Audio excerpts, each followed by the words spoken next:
remercier l'organisation du festival de m'avoir convié à présenter l'œuvre de Tommy Ungerer, qui reste encore très méconnue, du moins en France. Alors, avant d'aborder le sujet,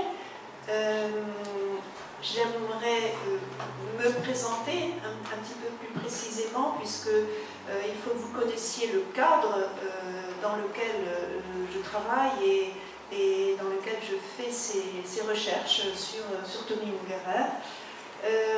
Je suis la conservatrice d'un musée à Strasbourg qui s'appelle le musée Tommy Ungerer, Centre international de l'illustration, qui a ouvert ses portes en 2007. Ce musée a été créé sur la base de plusieurs donations de l'artiste Tommy Ungerer, qui est strasbourgeois d'origine, à sa ville natale, et c'est un fonds qui compte aujourd'hui 11 000 dessins. Donc c'est un fonds important qui recouvre l'ensemble de son œuvre, des dessins livres pour enfants, des dessins satiriques, des dessins publicitaires. Et nous avons donc, la ville de Strasbourg a donc ouvert ce musée pour rendre ce fonds accessible au public par des expositions temporaires que nous consacrons non seulement à Tommy Ungerer d'ailleurs, mais à l'illustration, à l'art de l'illustration du XXe et d'aujourd'hui, donc en général.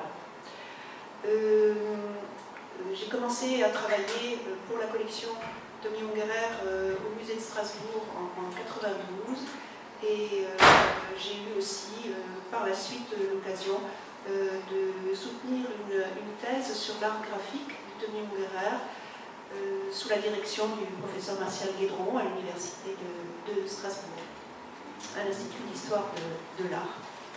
Alors, dessinateur Tommy Ungerer, bien sûr, vous le connaissez certainement davantage pour ses livres pour enfants, notamment pour son grand classique, Les Trois Brigands. Petits et grands le connaissent depuis au moins, on va dire, 2 générations. Mais il est avant tout un grand dessinateur satirique et qui pratique dans tous les aspects de son œuvre notre sujet d'aujourd'hui, un humour féroce, un rire féroce, parfois jusqu'au cynisme. Ceci depuis ses premiers recueils satiriques qui datent de son séjour à New York, donc dans les années 1960.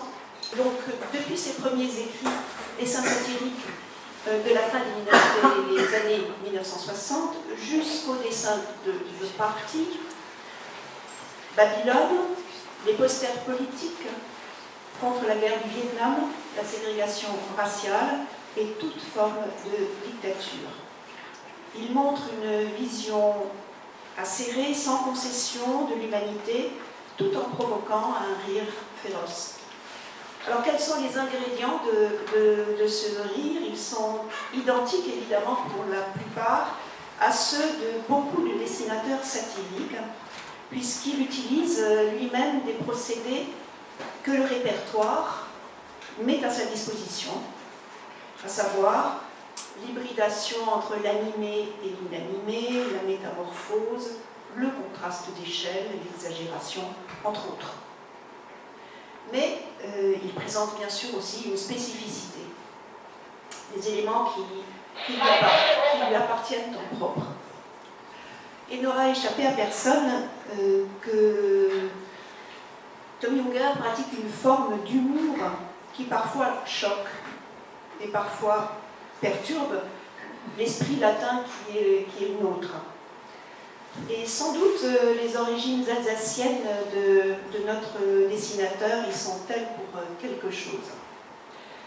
En effet, les représentations d'un rire féroce qu'on trouve dans son œuvre prennent leurs racines dans le Rhin supérieur, et où la tradition de l'humour est ancrée depuis longtemps, de longue date. Alors, même s'il n'est pas lieu ici de dérouler la vaste et riche histoire de l'illustration d'humour dans cette région, on peut néanmoins citer l'un des premiers témoignages qui fut l'illustration du récit satirique de Sébastien Brandt, paru en 1494 à Bâle puis à Strasbourg, et que vous connaissez, qui est La Nef des Fous, et donc vous voyez ici une illustration. L'humour illustré rhénan ne s'est bien entendu pas arrêté en si bon chemin, puisqu'il a été suivi tout au long de la Renaissance de multiples images diffusées par les gravures exécutées dans les officines, non seulement de Strasbourg, de Bâle, mais aussi de Fribourg-en-Brisgau. La Nef des Fous.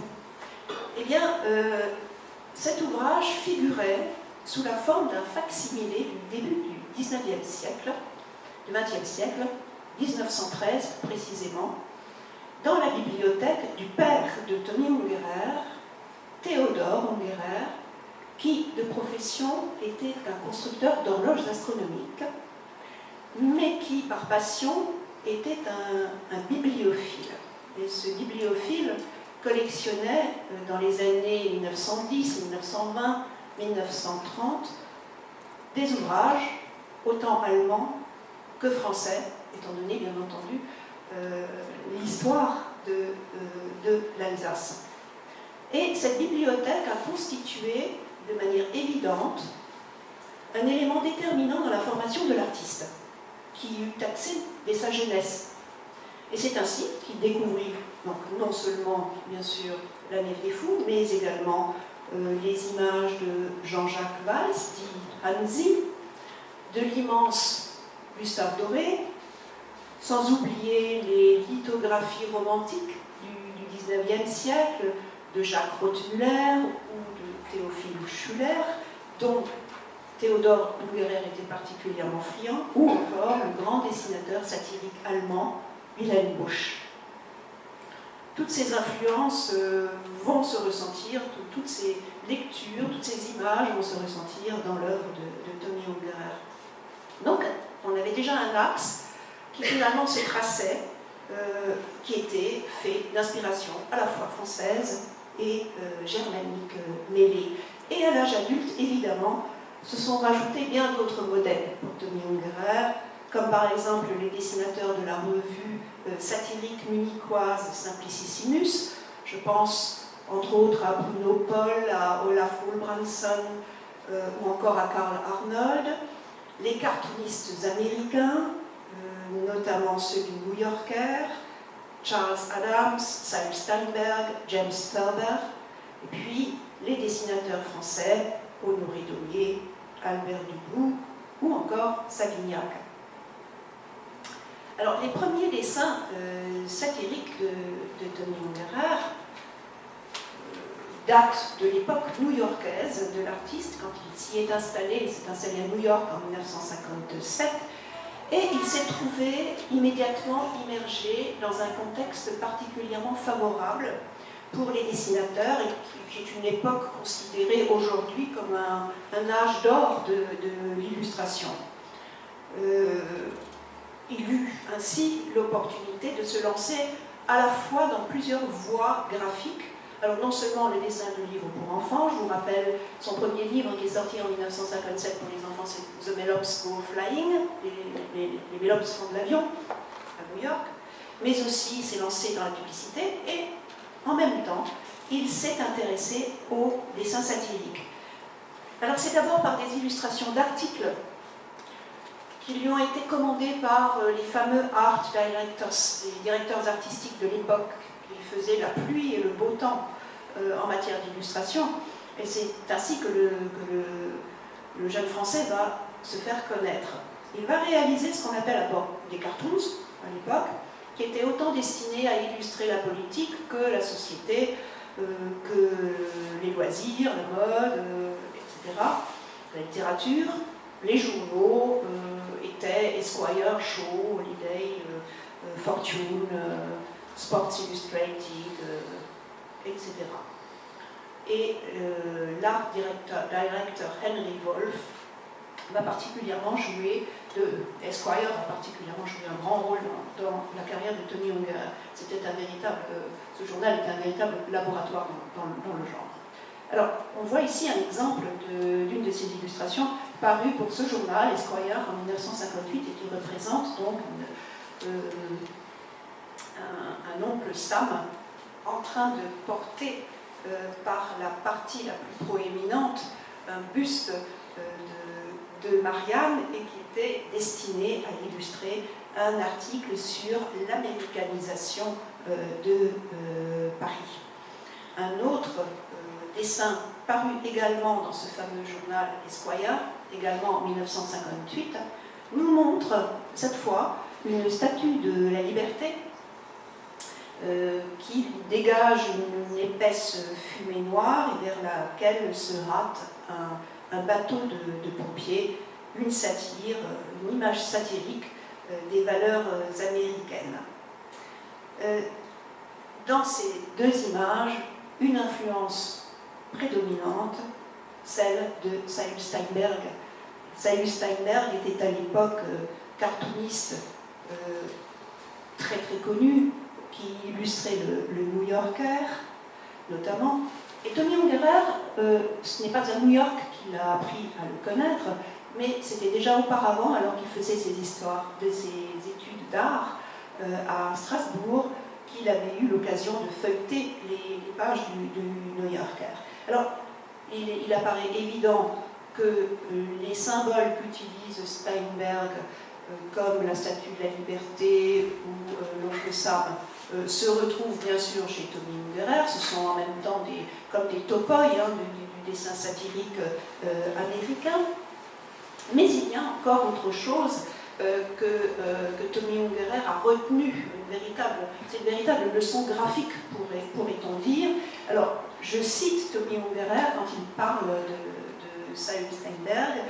Saül Steinberg m'a vraiment appris à complètement rationaliser, à distiller une idée pour parvenir, grâce à une économie de traits maximale, à en exprimer la quintessence.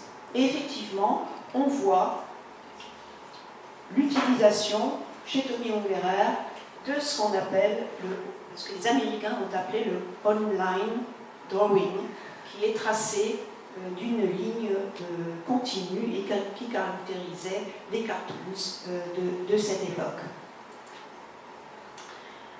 En même temps que les journaux, Tony Ungerer s'est aussi lancé dans l'illustration d'ouvrages, pas forcément satiriques au départ, comme celui-ci, ça c'est la page de couverture d'un ouvrage, The Brave Poet, qui est sorti en 1957. C'était un recueil de récits de voyage qu'avait écrit le fameux écrivain et humoriste américain Art Buchwald pour The New York Herald Tribune. Et Tony Ungerer applique, pour faire le portrait de l'auteur, le procédé du collage, dont d'ailleurs il va continuer à explorer toutes les possibilités tout au long de son œuvre satirique notamment. D'autres livres satiriques vont suivre dans les années 1960, toujours à New York, sur des sujets de société extrêmement divers, comme les femmes, le jeu ou la vie aux États-Unis. Et en même temps, il faut souligner que Tony Ungerer s'est fait connaître en Europe, parallèlement, et notamment grâce à une collection satirique et d'humour qui s'appelait Diogenes Tabou, et qui avait été initiée par Daniel Kehl, le fondateur de la maison d'édition suisse Diogenes Verlag. Et Tony Ungerer figurait déjà dans ces années-là à côté de dessinateurs connus comme Bosc, Dubout, Paul Florat, André François, James Thurber ou Sam Cobbin. Alors dans ses premiers dessins satiriques, le ton utilisé par Tony Ungerer est encore, pourrait-on dire, léger, teinté d'ironie, mais il va évoluer très vite, et notamment dans son premier livre, entièrement publié en tant qu'auteur et illustrateur, qui s'appelle Inside Marriage, en 1960 à New York. Alors c'est un recueil sur les relations amoureuses, le couple. D'ailleurs c'est un thème qui va occuper Tommy Ungerer tout au long de sa carrière. Et c'est un premier essai de dessin libre. Quand je parle de dessin libre, ce sont des dessins qui ne répondent pas à une commande d'un art directeur de l'époque. Et on voit déjà que le rire humoristique, le rire d'humour de Tommy Ungerer change de nature. Les dessins prennent une tournure parfois même cynique. Et ils sont empreints d'un style graphique très connoté de l'époque, alors qui doit toujours à Steinberg, mais aussi à Searle, à Ronald Searle, et même déjà à Sampé. Je vous rappelle que le petit Nicolas, ça date de 1956. On est dans la même période. Hein. Alors, celui qui montre ici une scène de torture doit beaucoup notamment à la série des écolières de Saint-Trignan de Ronald Searle, qui avait été publiée dans la revue Lilliput entre 1946 et 1951. Donc là, on a vraiment une inspiration presque directe. Alors, c'est une question à se poser, serait-ce pour leur connotation, on va dire légèrement SM, une orientation d'ailleurs que Tommy Ungerer allait encore exploiter d'une autre manière dans les années à venir, que ces dessins, particulièrement celui que je vous présente ici à gauche, n'ont pas été retenus par l'éditeur dans la publication de Inside Mariage. Dans une autre série satirique intitulée Horrible, qui a été publiée en 1961, toujours à New York, Tommy Ungerer va expérimenter ce qu'on appelle le dessin collage, donc collage associé au trait, et qui lui a servi notamment pour des travaux publicitaires. Une partie de ces travaux a été regroupée dans ce recueil Horrible, et le dénominateur commun de ces dessins, c'est une critique de la modernité, de l'industrialisation, de la mécanisation de la société, de la suprématie de la machine sur l'homme. Alors, en jouant avec des collages et des découpages de catalogues de vente par correspondance américaine, notamment les catalogues Sears-Roebuck. C'est un procédé d'ailleurs qu'avait utilisé aussi Saul Steinberg et qu'avait initié entre autres Max Ernst. Tommy Ungerer se livre à une hybridation joyeuse entre différents univers et il renoue de cette manière avec l'un des procédés fondamentaux de la satire.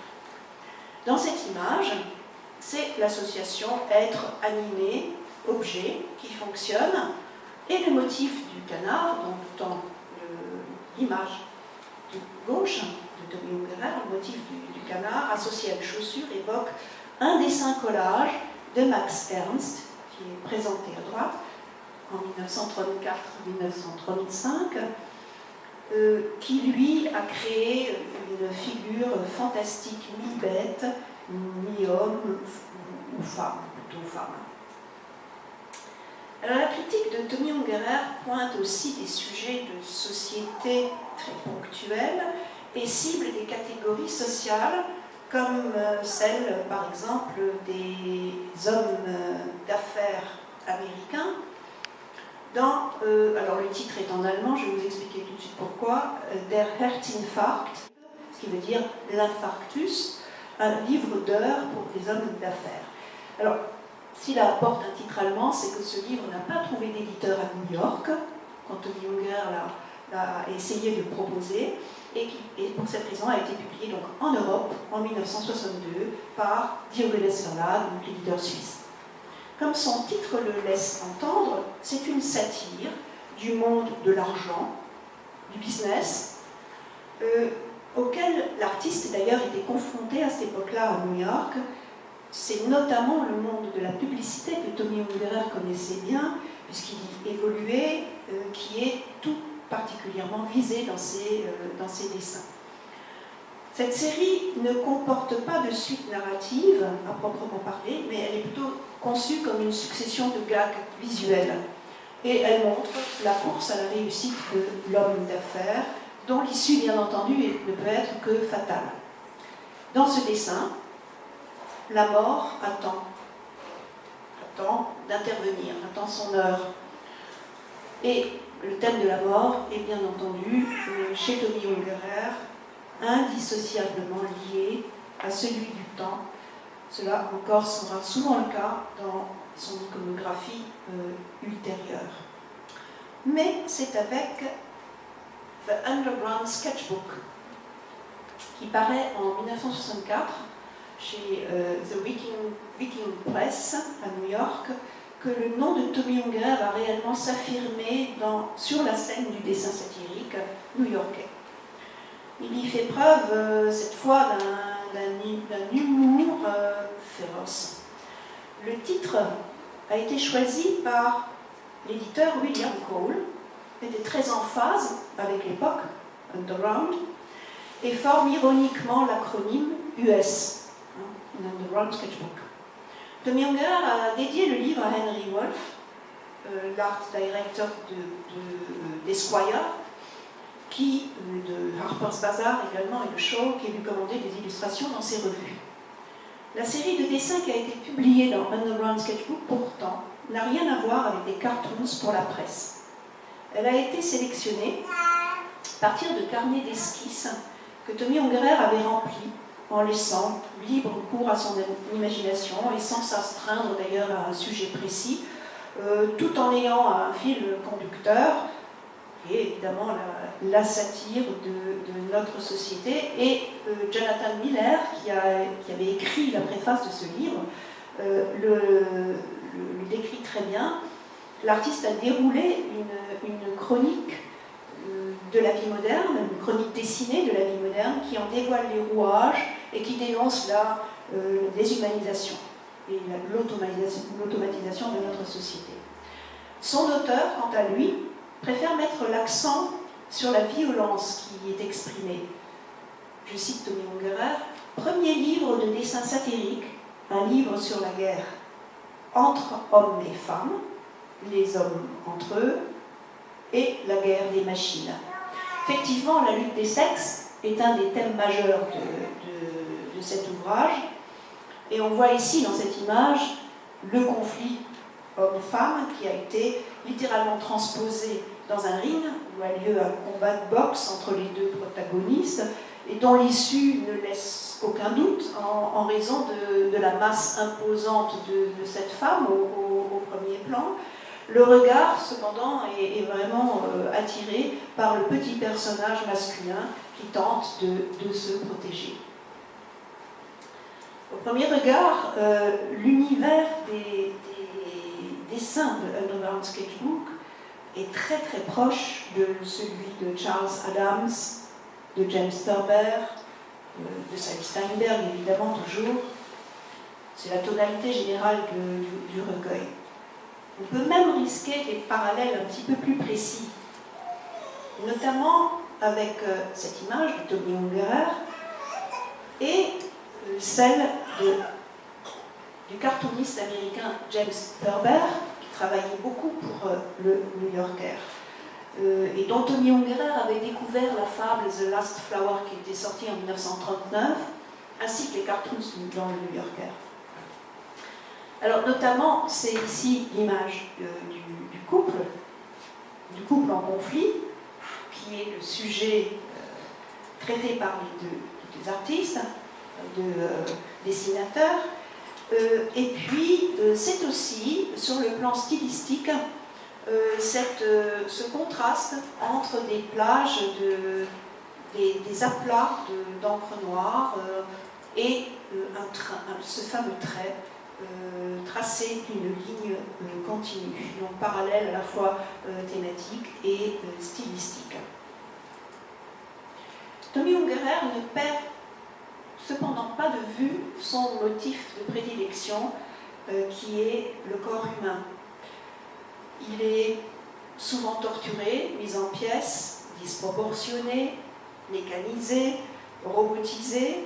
Il est rarement présenté dans son intégrité, d'ailleurs. Alors, l'homme-objet, la femme-objet, ressemblent parfois étrangement à ces automates que son père, Theodor Ungerer, dessinait au début du XXe siècle pour les horloges astronomiques.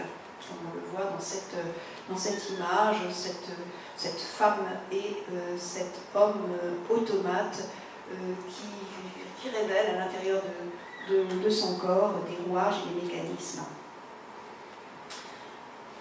Un exemple, entre autres, pris dans The Underground Sketchbook, qui est un livre très très dense à ce niveau, montre l'utilisation d'un procédé satirique bien connu, qui est celui de la métaphore, le transfert de sens par substitution analogique.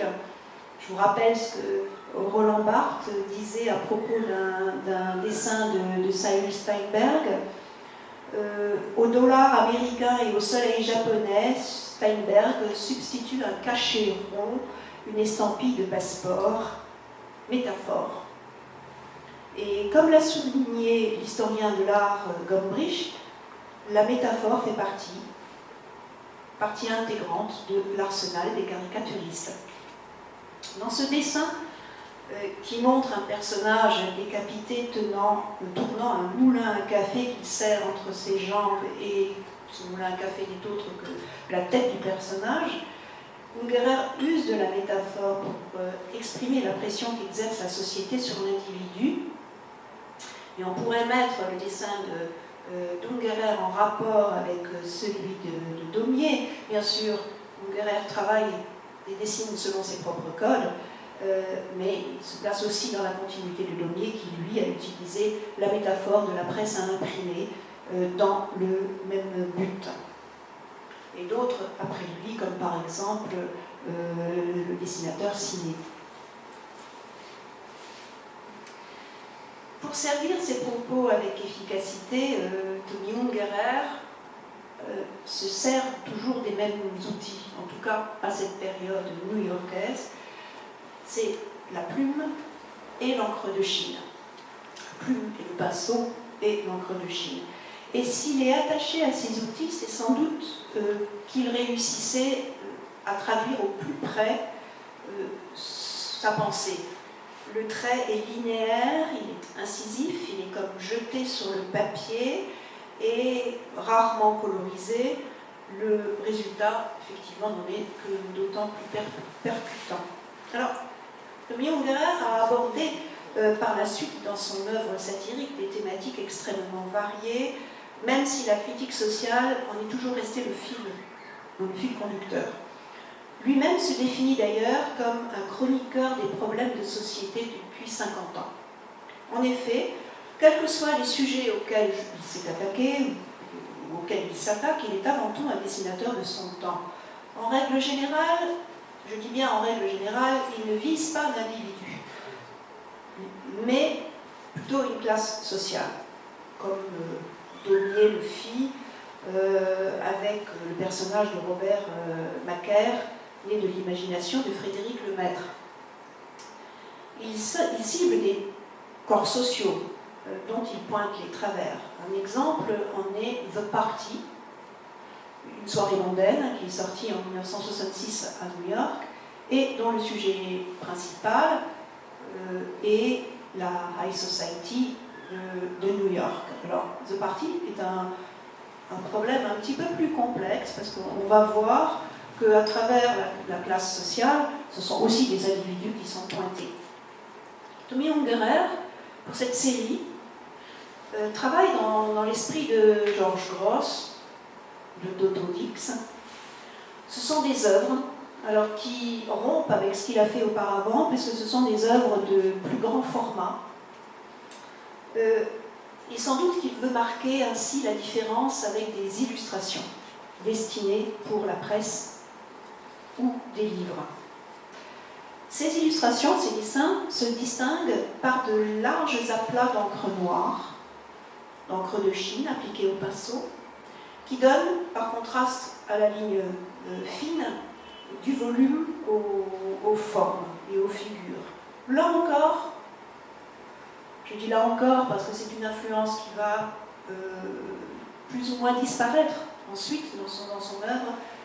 Cyrus Steinberg est encore présent. Et on pense notamment à cette fameuse série de panneaux, de 8 panneaux qu'il avait dessinés pour l'exposition universelle de Bruxelles en 1959 pour le pavillon américain et qui s'appelait justement Les Américains. Steinberg, il dépeignait les codes et les stéréotypes de la société américaine. Pour se démarquer, si vous voulez, de Cyrus Steinberg, Tommy Ungerer, lui, va accompagner ses dessins qui croquent donc les convives d'une soirée mondaine de légendes rédigées au vitriol, inspirées des journaux People de l'époque. Alors, même si les noms en ont été déformés, on a pu néanmoins identifier certains individus, ce qui a valu aux livres de parti d'être quasiment, à un moment donné, interdits, les partis au pilon. Ici, on voit un dessin dont la légende est juge William Goyterson from Dallas, qui propose un toast à son ami, le sénateur Rock Fester. L'allusion est donc tout à fait évidente. Tommy Ungerer, ce qui est à mon sens plus intéressant dans cette image, Tommy Ungerer travaille par association d'idées. Vous le voyez, c'est un personnage dont les orbites sont occupées par des queues de rats et qui dépassent et dont on imagine aisément qu'ils sont en train de se régaler du morceau de fromage qui se trouve dans la bouche du personnage. Alors l'association d'idées, c'est porter un toast. Qui dit toast dit fromage dit souris ou rat.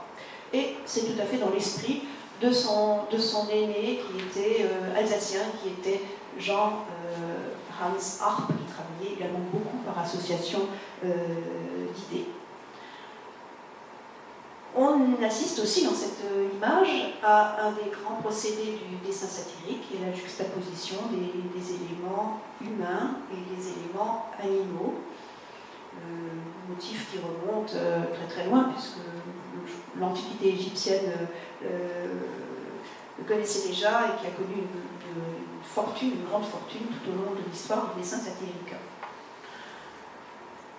Tommy Ungerer ne s'adresse pas seulement aux hommes, mais aussi aux femmes de cette soirée mondaine, puisque dans cette illustration intitulée Mrs. Concha Rancid et Mrs. Lucille Pistil, il transpose graphiquement l'expression langue de vipère pour symboliser l'un des défauts généralement attribués aux femmes dans la tradition satirique, et qui est le commérage.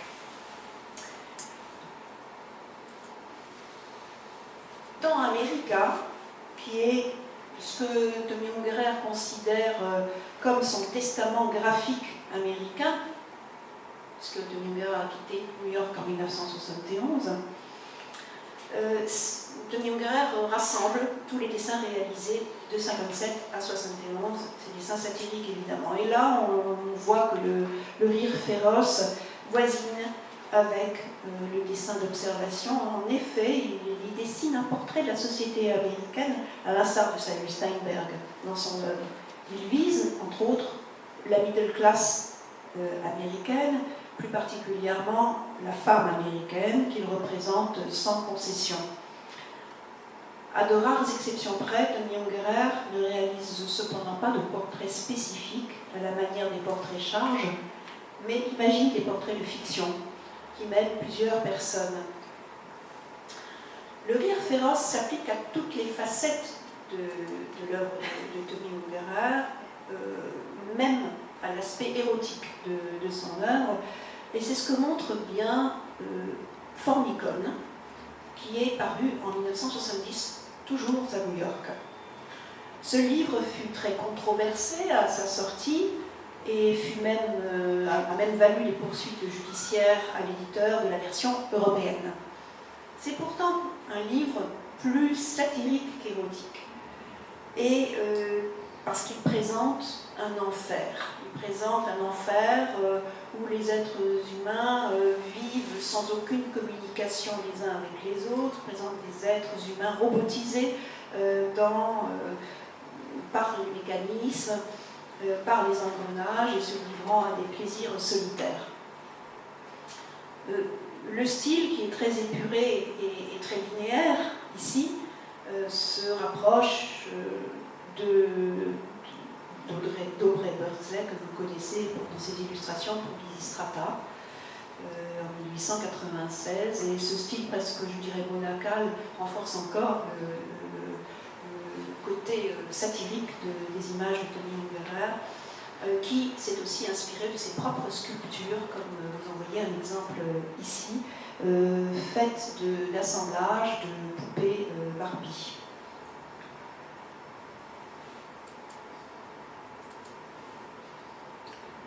Le rire féroce de Tony Ungerer trouve son apogée dans sa manière de traiter le thème iconographique de la mort. S'il est par ailleurs transversal dans l'ensemble de son œuvre, suscité par la mémoire du décès précoce de son père, par l'expérience de la Seconde Guerre mondiale, le thème de la mort devient un véritable motif satirique quand il est mis en relation par le biais des danses macabres avec donc, la critique sociale et politique. Alors, dans les années 1980, Tony Ungerer en dessine toute une série qui va être publiée dans le livre Rigor Mortis. Et on va s'inspirer parfois de modèles classiques du thème iconographique, et notamment dans cette image du couple, de la mort et de la femme, de motifs de Hans Baldung Green et de Nicolas Manuel Deutsch. Des tableaux, des gravures, un tableau et une gravure qu'il a pu découvrir au Kunstmuseum de Bâle quand il était jeune. La jeune fille, la femme et la mort de Tony Ungerer, évidemment, revisite totalement le motif, puisque ici, on voit que la femme n'est plus une victime d'une agression par la mort, mais elle consent presque à cette danse à laquelle la convie la mort. On voit que dans l'enthousiasme, dans l'élan, elle est carrément soulevée de terre par la mort qui enfonce ses doigts squelettiques dans sa chair. Et on peut dire que Tony Ungerer ici se situe davantage dans la tradition de Niklaus Manuel Deutsch, dont vous voyez l'image à droite, qui déjà bousculait l'image de départ de Hans Baldung Green.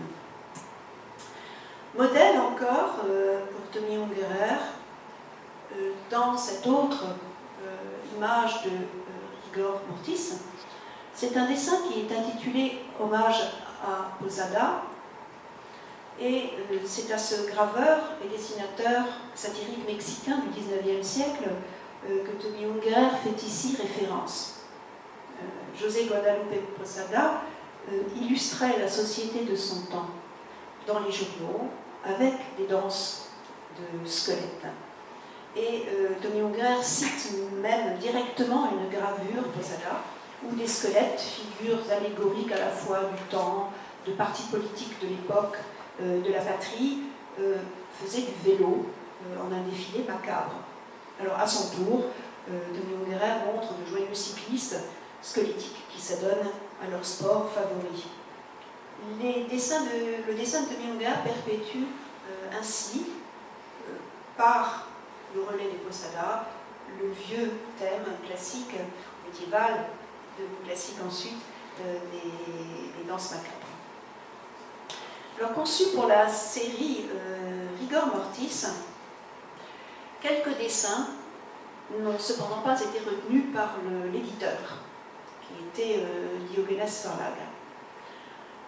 Pourquoi? Parce qu'ils ont été jugés trop violents. Tommy Ungerer, effectivement, a mêlé ici au thème de la mort celui de la guerre, comme l'a d'ailleurs avait fait en leur temps Otto Dix et George Gross après la Première Guerre mondiale. Chez Tommy Ungerer, c'est l'expérience personnelle de la Seconde Guerre mondiale qui a été ravivée par la guerre du Vietnam, qui lui était contemporaine à l'époque de son séjour à New York. Cette série évoque d'autres représentations de la guerre, notamment celle de Goya, les désastres de la guerre. Et d'ailleurs, Tommy Ungerer y fait directement référence dans cette image intitulée Vietnam Chewing Gum for the Little Survivors, qu'on peut mettre en lien avec une planche des désastres de la guerre de Goya, plus exactement la planche 69 intitulée Rien, c'est ce qu'il dira, qui montre un cadavre en terrible faciès qui gît à terre. Et quand on regarde bien l'image de Tommy Ungerer, on va retrouver ce cadavre au pied des ruines, à côté de ces petits personnages vietnamiens qui réclament des chewing-gums au GI américain. La guerre est encore le sujet chez Tommy Ungerer d'un autre dessin, le Rigor Mortis, représentant le squelette d'un général, un officier supérieur, assis dans un fauteuil roulant. Et ici, c'est une évocation assez évidente de représentation de George Gross. Vous aurez remarqué que l'ensemble de la série Rigor Mortis est encore réalisé à l'encre de Chine, tracé à la plume ou au pinceau, et Tommy Ungerer a adopté le rigor graphique qui semble encore mettre davantage l'accent sur la brutalité des scènes qui frise l'expressionnisme des époques justement de George Gross et d'Otto Dix. Babylone est un autre ouvrage de Tommy Ungerer qui traite de satire, de sujets de société, et comme son nom l'indique, son titre l'indique, Babylone traite de la décadence de notre monde et aussi de la vacuité des préoccupations humaines. Friedrich Dürrenmatt, qui avait préfacé le livre, a qualifié ces images de hiéroglyphes de la terreur. Le dénominateur commun de ce livre est le style graphique de Tommy Ungerer, qui, cette fois, n'utilise pas l'encre de Chine, mais le crayon gras noir. Et ce choix fait évidemment référence au trait lithographique de Daumier, d'ailleurs, que Tommy Ungerer évoque comme inspirateur pour toute la série de Babylone. Dans cette image intitulée Femme savante, le titre est d'ailleurs en français dans l'édition suisse du livre, il fait allusion à la précarité, à la vanité du savoir humain en représentant cette femme aux traits anguleux qui, telle une Marie-Madeleine contemporaine, tient entre ses doigts un crâne minuscule. Avec ce motif, Tommy Ungerer réinterprète bien sûr et détourne aussi le thème bien connu des vanités, où la figure de Marie-Madeleine qui est centrale, qui contemple et interroge le crâne. Dans un dessin, il est intitulé Alle Vögel sind schon da, ce qui signifie tous les oiseaux sont déjà là. Tommy Ungerer parodie le titre d'une chanson populaire allemande, très connue, qui annonce le retour du printemps et représente un oiseau squelettique apportant un écrou en guise de nourriture à ses petits. Il se livre ainsi évidemment à une critique cynique, presque désespérée de la pollution, de l'environnement, un des sujets de Babylone. Alors, c'est un dessin qui préfigure en quelque sorte la série de son livre noir, qui va être consacré aux méfaits du nucléaire, qui va sortir quelques années plus tard en Allemagne, sous le titre de Tommy Unger's Schwarzbuch, justement le livre noir de Tommy Unger. Et toujours dans la série Babylone, ce dessin, intitulé Rush, qui cette fois s'attaque aux méfaits de la vie moderne urbaine, puisque ce dessin montre les rues d'une métropole envahie par une marée de véhicules qui se transforment en une main gigantesque et monstrueuse qui s'apprête à menacer un couple, une femme et un enfant sans doute. Et ce dessin évoque par son côté cauchemardesque les scènes fantasmagoriques issues de l'imagination du dessinateur autrichien Alfred Kubin.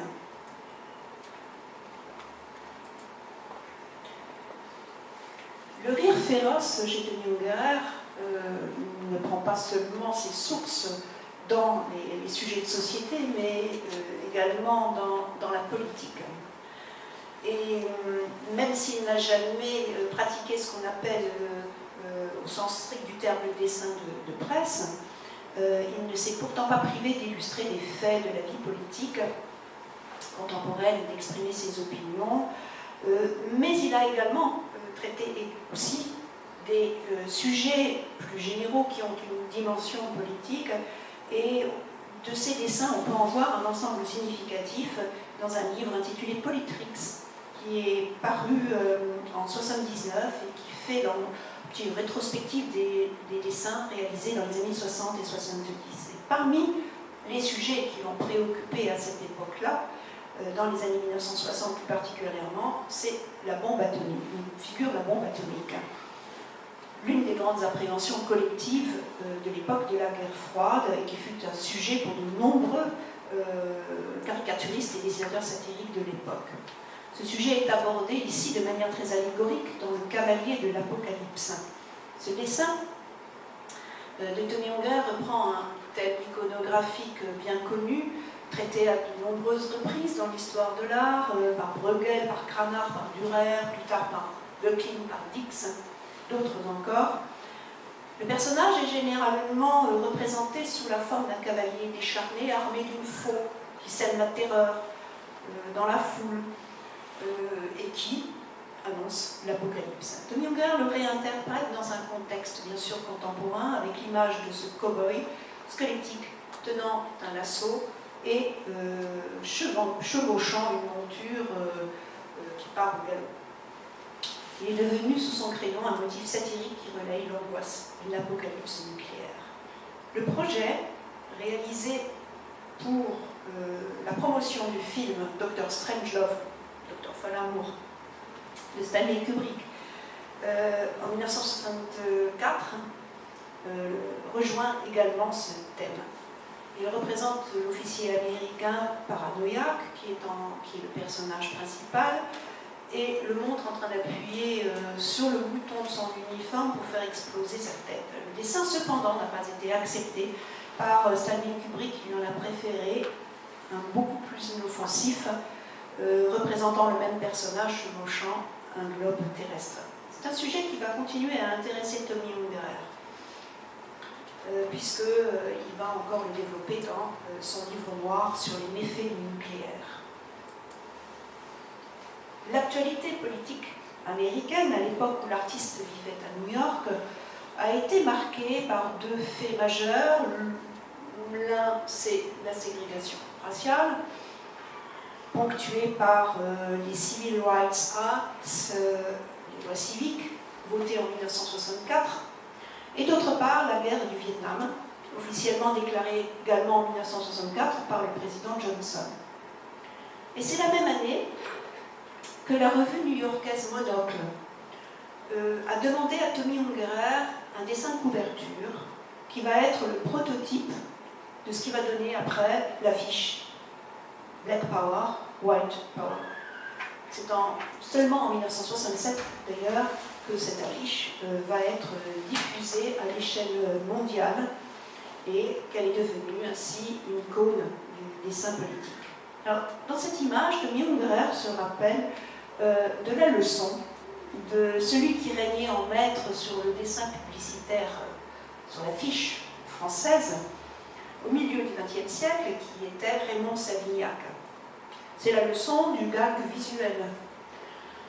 Il se souvient tout particulièrement d'une affiche que Raymond Savignac avait réalisée pour la marque de peinture Astral en 1949, où l'on voit deux hommes, tête bêche, se peignant mutuellement. Après avoir repris cette idée une première fois dans une esquisse intitulée Blue Power, où deux personnages effectivement s'enduisent de peinture bleue, Tommy Ungerer a choisi de représenter un homme noir et un homme blanc, tête bêche, comme ils sont sur une carte de jeu, et qui s'entre-dévorent avec un égal enthousiasme. Tommy Ungerer semble ainsi nous délivrer un message ambigu qui évoque celui de Bob Kennedy à l'époque, qui renvoyait dos à dos les leaders blancs et les leaders noirs, en disant que la loi, même si elle était favorable aux noirs, restait un instrument d'oppression pour les blancs. Le message est percutant. Il est porté par un graphisme épais, des couleurs minimalistes, blanc, noir, brun, évoquant de manière très suggestive les gravures expressionnistes allemandes sur bois. Black Power, White Power fait partie de la catégorie de ce qu'on appelle les posters of protest, les affiches protestataires, telles que l'historien David Kunsley dans son essai sur les affiches politiques américaines les avait intitulées. Il en va de même pour la campagne des affiches contre la guerre du Vietnam, qui a été dessinée en 1967, qui avait été commandée par un collectif d'étudiants et de professeurs de l'université de Columbia, à Tommy Ungerer, qui furent refusés pour leur côté trop provoquant, et qui finalement vont être édités à compte d'auteur par l'artiste avec l'aide d'un ami new-yorkais, Richard Kazak. On voit ici Heat. Le rire est provoqué par la mise en scène d'une situation absurde, un personnage de type asiatique à laquelle une main gigantesque fait avaler une statue de la liberté, un motif sur la base du mythe de Cronos. C'est aussi un motif qui évoque le mot hit, inclus en large caractère par Robert Indiana sur une tasse de porcelaine, une œuvre de la même époque. Give, de la même série, contre la guerre du Vietnam, dénonce le lâchage de bombes mêlées à des paquets humanitaires par les avions américains, un sujet qui pourrait être sans aucun problème transposé dans l'actualité. Et comme dans Black Power, White Power, Tommy Ungerer use d'une gamme de couleurs très réduite, mise en contraste avec du blanc et du noir, des caractères épais, un graphisme brutal qui a pour effet de provoquer une agression visuelle. Choice Not Chance, qui montre un pilote américain détaillant le nombre de ces petites victimes, représentées par des petits corps nus. Et Tommy Ungerer reprend ici le slogan Choice Not Chance, utilisé par les associations de contrôle des naissances américaines. Et évidemment le détourne en une critique cynique de l'armée de l'air qui se vantait de ne viser que des cibles militaires. Satire politique, encore, avec des images métaphoriques. L'une d'elles, de ces images métaphoriques, est le motif animalier, si usuel que Gombrich a utilisé à son propos le terme de ménagerie politique. Et à son tour, Tommy Ungerer l'utilise, notamment dans sa satire contre le nazisme. On connaît son engagement contre toutes les formes de totalitarisme. La critique du nazisme lui tient particulièrement à cœur, puisque c'est une expérience qu'il a vécue dans sa jeunesse. Ici, il utilise le motif du cochon pour symboliser un néo-nazi dans sa critique sur l'émergence de ce parti au début des années 1990 en Allemagne. Alors, Ungerer, un humour d'inspiration latine, d'inspiration germanique, anglo-saxonne. Les influences françaises, pourtant, ont été très fortes, et notamment celles du dadaïsme et du surréalisme. Et c'est en illustrant la pièce d'Alfred Jarry Uberois dans une affiche pour le festival de Dortmund en 1985 que Tony Ungerer a rendu hommage à la forme d'humour qui allait se développer dans le dadaïsme. Le motif de spirale qu'il a répété sur le corps du personnage renvoie directement au symbole de la pataphysique, la gidouille, qui orne la bedaine du père Ubu. Et comme Alfred Jarry l'a représenté sur un bois gravé en 1896, le véritable portrait du père Ubu. C'est dans les années 1950 que Tony Ungerer avait découvert le créateur de la science des exceptions et des imaginaires. Pourtant, l'humour de Tony Ungerer, le rire de Tony Ungerer ne s'est pas développé dans un axe, dans un contexte français. On passe pour mémoire ici des images de Harakiri, mais dans un axe qui est effectivement plutôt germanique, qui nourrit aussi d'emprunts anglo-saxons. Et j'aimerais finalement terminer la boucle que j'ai commencée avec notre première image de la nef des fous médiévale, avec cette illustration de la nef des fous par Tony Ungerer. C'est une affiche qui a été réalisée au début des années 1990 et qui mêle à ce qu'on appelle le grobianisme germanique l'esprit rabelaisien. On reflète donc finalement la dualité de l'artiste liée à son origine alsacienne. On voit qu'il a repris le thème de base de la nef des fous, mais qu'il l'a agrémenté avec quelques petits éléments bien alsacianisants, comme le chapelet de saucisse de Strasbourg, qui orne le mât, ou bien la bouteille de vin d'Alsace, que brandit joyeusement le chef des fous qui vogue vers le pays ou le paradis de la gloutonnerie.